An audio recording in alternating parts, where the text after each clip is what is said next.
vai ser a gente e a obra do vizinho. Querem que eu chame o urso polar?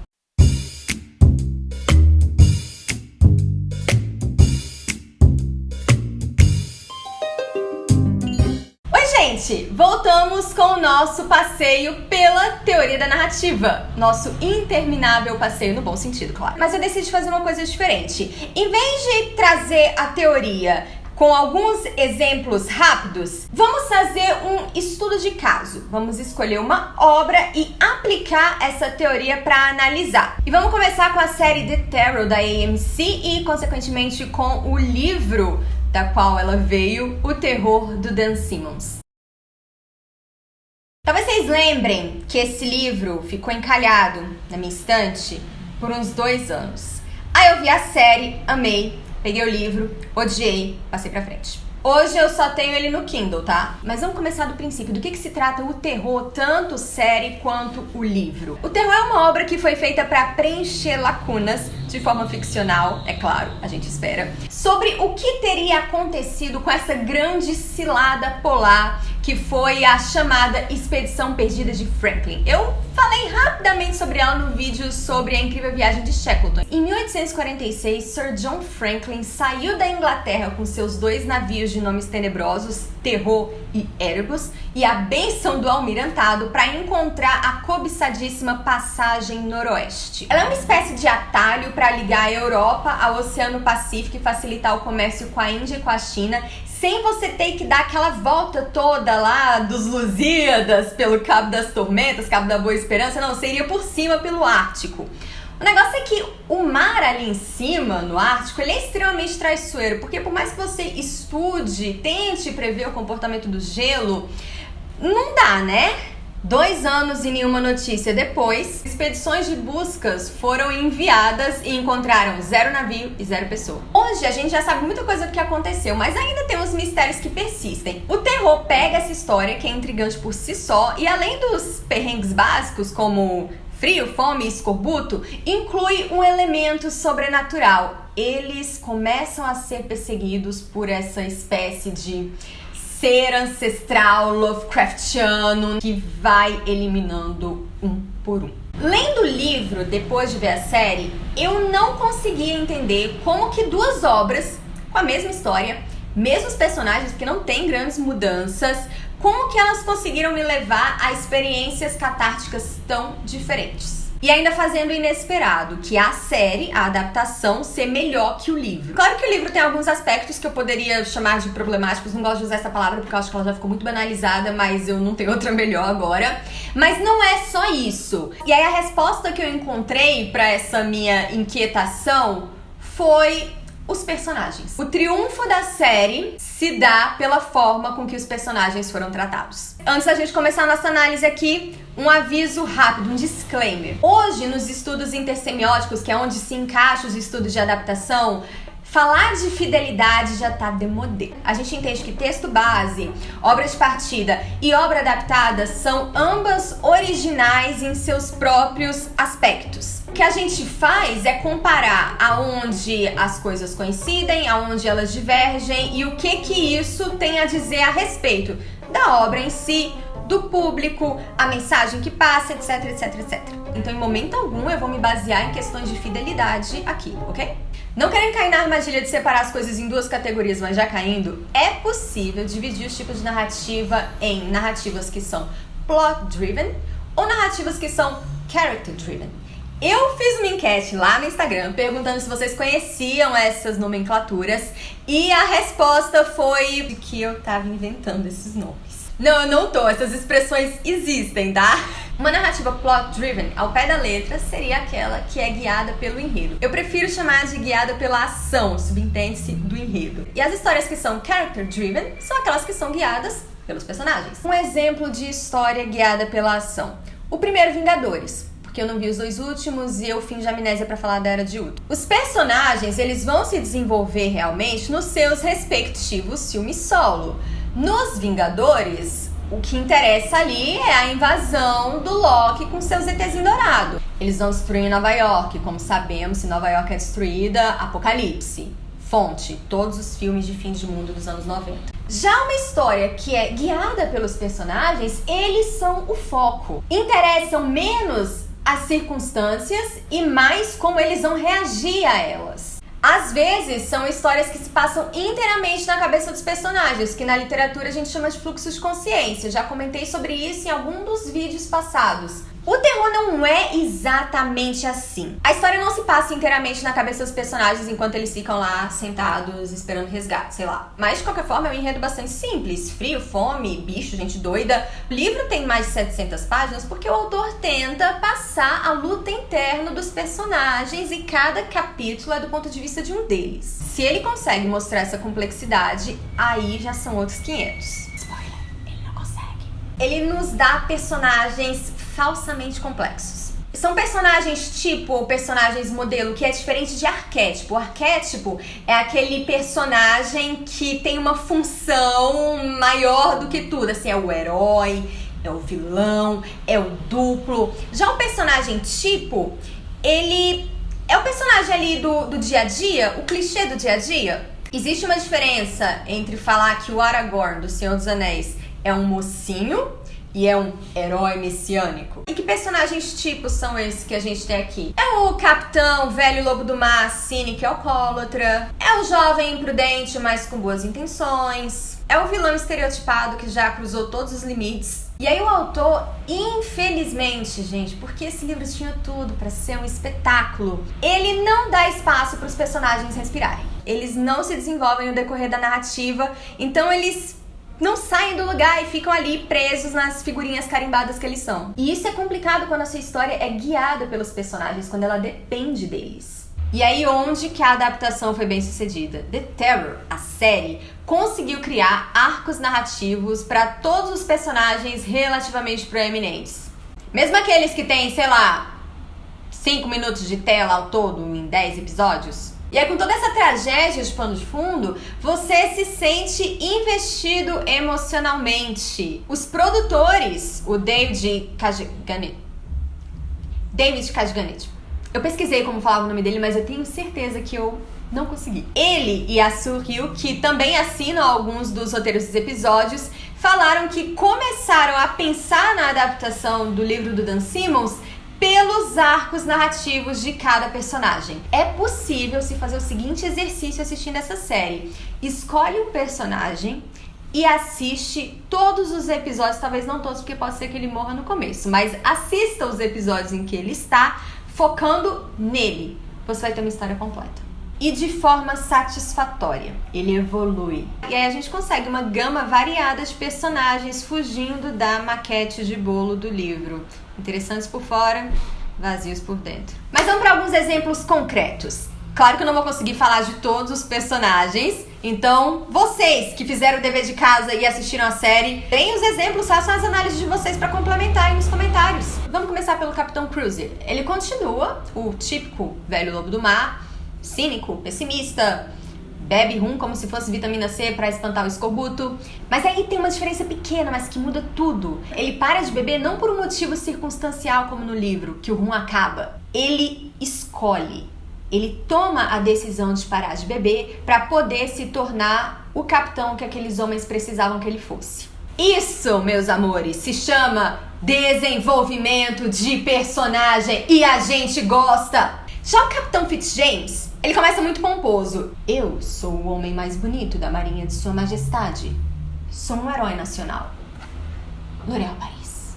Mas tudo isso era pra esconder a insegurança por conta de sua origem. E aí o personagem passa por um arco de identidade maravilhoso. Então ele pode se tornar o herói que ele sempre se gabou de ser, mas que ele não tinha certeza, porque a síndrome do impostor, gente, ela é cruel.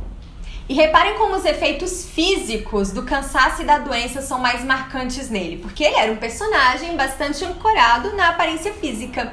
E ela é a que mais notavelmente vai se deteriorando, enquanto que internamente ele vai ficando mais confiante. Oi meninas, tudo bom? Comida contaminada por chumbo não faz bem pra cutis, nem pro cabelo. No livro, gente, ele é meio turista, tá? Ele mal aparece. E isso causou um certo furor ali entre os estudiosos da Expedição Franklin, fofoca de bastidores. Mas nem todo mundo se beneficiou por ganhar mais tempo na série do que no livro. E esse é o caso do terceiro tenente John Irving. É de se esperar que você não se lembre dele se você só viu a série, mas quem leu o livro primeiro, especialmente, talvez tenha ficado um pouco irritado, porque é um personagem super recorrente, mas que perde proeminência na adaptação.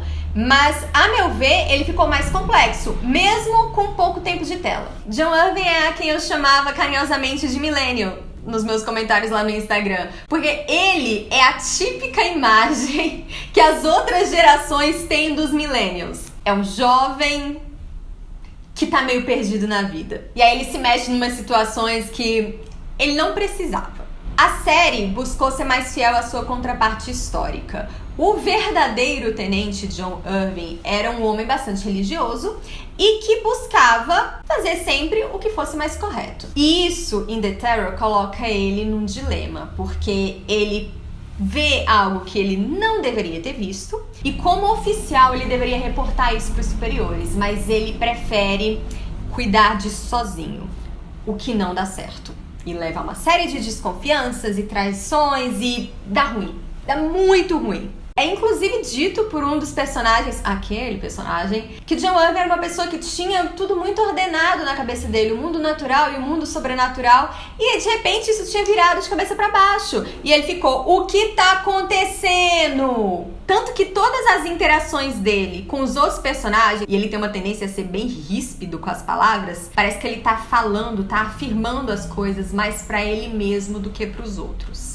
E tem também uns arcos menores, por exemplo, a gradual descida à loucura do John Collins. A série resolveu trazer essa outra faceta de como encarar essa situação, no caso, surtando. Ou também o fuzileiro Tozer, eu não lembro o primeiro nome dele, gente, eu já tô fazendo demais decorando esses nomes todos. Ele se alia ao motim e a gente pode ver como foi todo o processo de convencimento e sedução, porque no livro, de novo, parece que foi uma escolha de time na aula de educação física. 700 páginas dava pra explicar quem ficou do lado de quem e por quê. Mas talvez ninguém tenha se beneficiado tanto desse olhar cuidadoso com os personagens do que Cornelius Hickey. Chegou ao ponto dos produtores virarem pro ator Adam Negates, eu procurei o nome também. Amado, não precisa ler o livro não, deixa ele aí. Seu personagem vai ser outra coisa. E de vilão estereotipado, a gente ganha um dos personagens mais fascinantes de The Terror. Horrível, mas fascinante. E bem longe de mim. O Rick do livro não tem uma qualidade redentora sequer. Ele é uma cria do capeta.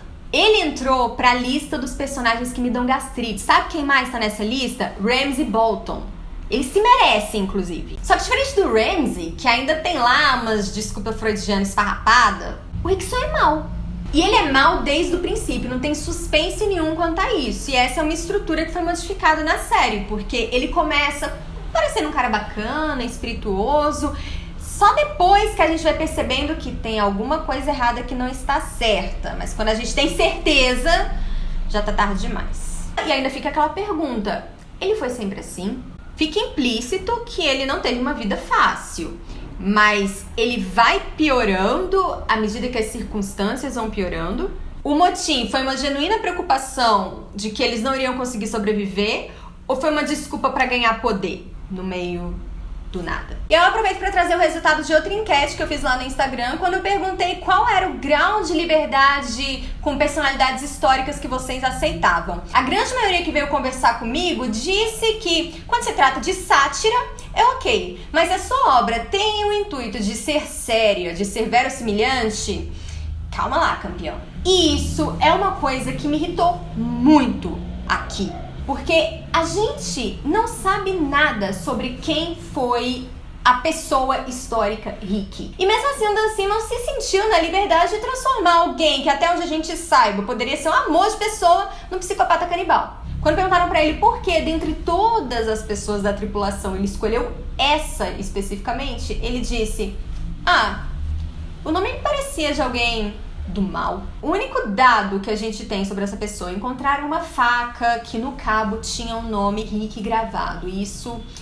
nenhuma das tendas que mais tinha indícios de canibalismo. Ainda assim, eu acho um desrespeito com a memória da pessoa.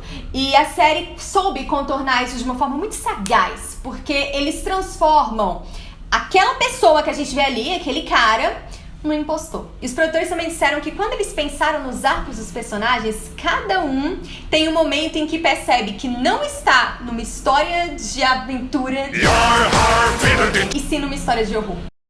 Esse é outro exercício interessante de fazer. Assistir a série pensando em qual é o momento que acontece essa volta do parafuso, para usar a metáfora do Henry James sobre o aumento da pressão psicológica. Um momento em que isso fica bastante evidente para todos os personagens que ainda estavam vivos, pelo menos, é o do segundo carnaval veneziano, ou como eu chamo, festa estranha com gente esquisita. Esse foi um dos meus capítulos favoritos no livro, porque ele é todo trabalhado na metalinguagem com o conto A Máscara da Morte Rubra, do Edgar Allan Poe. Um dos personagens, ele tinha lido o conto, não lembrava o final, o que eles decidem fazer aquela festa para descontrair, se inspirando no baile do Príncipe Próspero, que configura um exemplo de sou muito burro para viver. Essa referência não acontece na série, que preferiu privilegiar o fator humano como ela fez durante todos os episódios. No livro, quem causa a tragédia toda no final é o nosso grande urso polar, que é a personificação da morte e o terror, tanto quanto a morte rubra é a personificação da morte no conto do Poe. Já na série, como eu disse, eles quiseram privilegiar o fator humano, então o responsável é o pobre Dr. Stanley, que tinha acabado de descobrir que eles vinham lentamente se contaminando com o chumbo dos enlatados. E como médico, ele não tinha nada que ele pudesse fazer. Então ele fez o que, no estado de consciência em que ele estava, seria um ato de misericórdia. Tá bom, mas quais são as consequências de construir os personagens com toda essa minúcia, além de te forçar a aprender o nome de todos esses caras de rosto pálido, cabelo escuro e sobretudo azul? Primeiramente, você se livra de cair naquela armadilha falaciosa de achar que só porque o seu personagem age de forma moral e eticamente duvidosa quer dizer que ele seja complexo e interessante. Mas mais importante que isso é a catarse. Aristóteles define a catarse como a purificação das emoções diante da tragédia. É disso que os produtores estavam falando quando eles disseram que queriam criar uma história que os personagens seguissem com você depois. O livro e a série claramente seguem filosofias distintas. Prudence Simmons é como diz o Thomas Hobbes, o homem é o lobo do homem, ok? Aqui literalmente. Mas a série se recusa a cair numa visão tão pessimista e quase nihilista do ser humano. No lugar, ela se propõe a mostrar o que pode haver de melhor e de pior nas pessoas numa situação tão extrema. E quando eu digo pior, é pior mesmo.